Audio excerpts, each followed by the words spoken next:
With Wings is an initiative done by the Rotaract Club of IIT where we interviewed many female personalities. We are here today to meet yet another interesting personality from Sri Lanka, so let's go and meet her.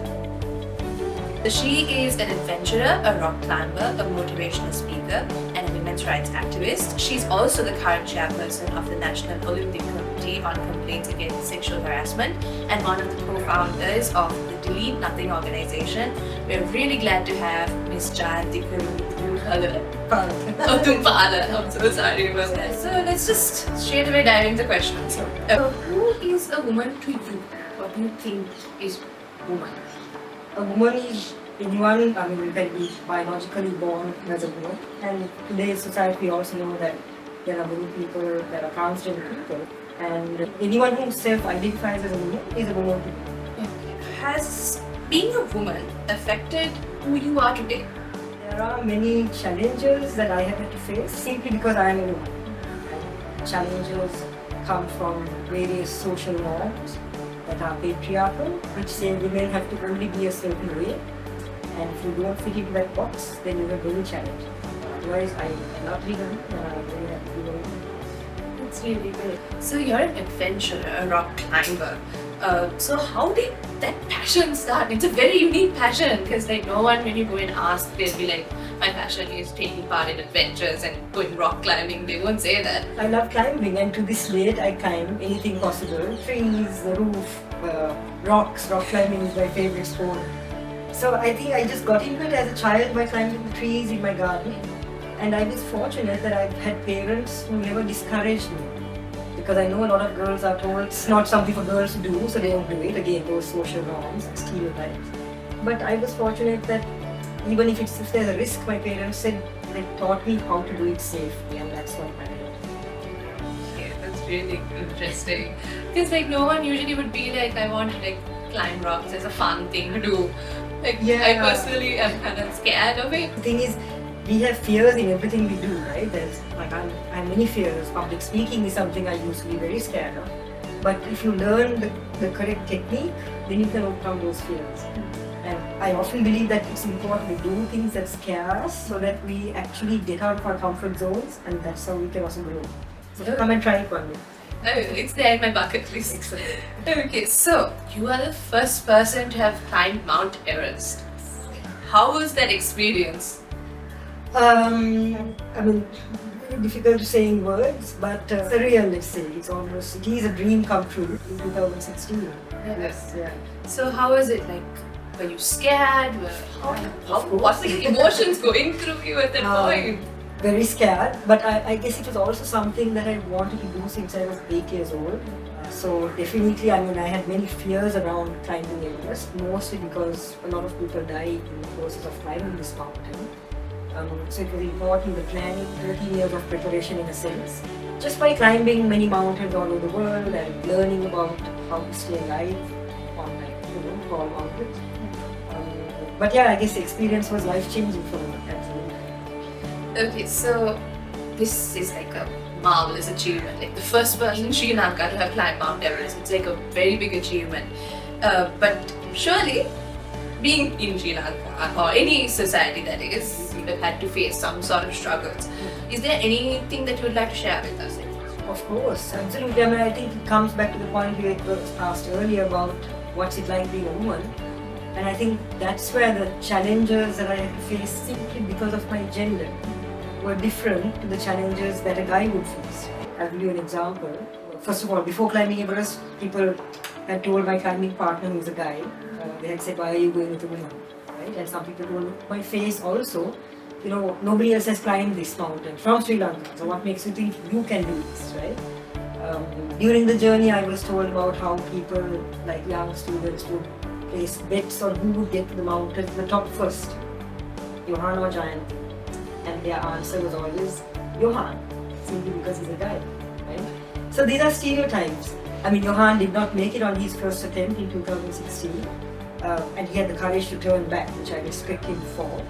But in 2018, when he was going back to do the journey again, there was a rumor that was being spread that Johan did not make it on his first attempt because he sacrificed his cylinder to me. Because people can't imagine that a woman could do something before a man, right? Our society, because of those stereotypes. And that's again another thing, when they introduce me as a Sri Lankan woman, there's always this assumption that a man climbed before you. And I have to keep correcting people because they expect me to say, yes, there was a guy who climbed before, and I was like, no. So that's again how language is also so gender. Stereotypes are everywhere. And I feel it's important that we challenge those. Yeah, that's true. It's a really very messed up. So there's a huge, big suit I have to wear, which is an essential piece of equipment to climb any peak that's like Everest. And there is no suit in the world that is manufactured for women. Imagine wearing something that's 3 sizes too big for you, and you're not walking on Gold Road, you're climbing the tallest mountain in the world, where your life depends on it. Like the spacewalk, NASA spacewalk, they had to cancel it because there was no suit for women. Oh, that's just... Yeah. How did you climb with that outfit? I had no choice, what do I do? Because I had to do it, but it's not fair, right? Yeah, it's not at all fair. Yeah. I guess the playing field is not even. And that's why it's important to change that system. Yes, it is really important. I mean, manufacturing those kind of equipment for women is really, really it's just discrimination. Yeah. So, you, along with a few of your colleagues, initiated this Delete Nothing. So, can you tell us a bit about what Delete Nothing is? Yes. So, Delete Nothing is a trilingual online platform which basically does 2 things. So it is 2 sort of aspects to it. One is to provide support for anyone who's affected by online gender-based violence. So when I say support, that means there are resources about how to stay safe online. There are also hotlines that you can call for help. The hotlines will refer you to legal support if you need that kind of support. Or also if you want to speak to a counselor, there are hotlines specifically to get therapy, psychosocial support, or if you want the image taken down, technical support as well. And also on the other side of the second piece of it is also that it's primarily a documentation tool. So there is a survey on the website or Delete Nothing where you can share your story. Because the problem right now in Sri Lanka is that we don't have enough data to have to sort of identify and understand what is the problem around online gender-based violence. When I say that, what I mean is who is most affected, which platforms are used, who are the perpetrators, what are the responses that are available, are those responses actually working, are they helping the people who are affected by this, right? Or is it making it harder for the people who are affected, is there victim blaming going on? So we're trying to document so that we can get a better picture of what's out there. And we need everyone's support to share the story. But remember that we're not collecting your personal information. We only want the details so that we can then connect a national database with instances so that we can clear a picture. And with that data, we want to advocate for more comprehensive response mechanisms to support people affected by online gender-based violence. That's a really nice initiative. So the next question is, how big of an issue is this gender-based violence in Sri Lanka? Feminism is a well-known governmental organization that has been working specifically on domestic violence. They did a study that was launched about 2 years ago, which showed that 1 in 4 Sri Lankans know someone who has been affected by online gender-based violence. Also, the problem right now is we need much more data to also get a better sense of the picture. But it's quite common, we have heard multiple stories where, for example, like a simple thing, you might have shared your picture with one person and you've given consent. Just share that picture with that person only.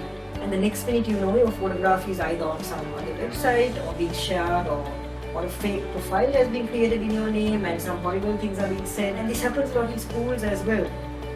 And then what happens unfortunately is that there's a lot of victim blaming as well, where the girl is often scolded even more, or the mobile phone is scolded, so they ban the phone.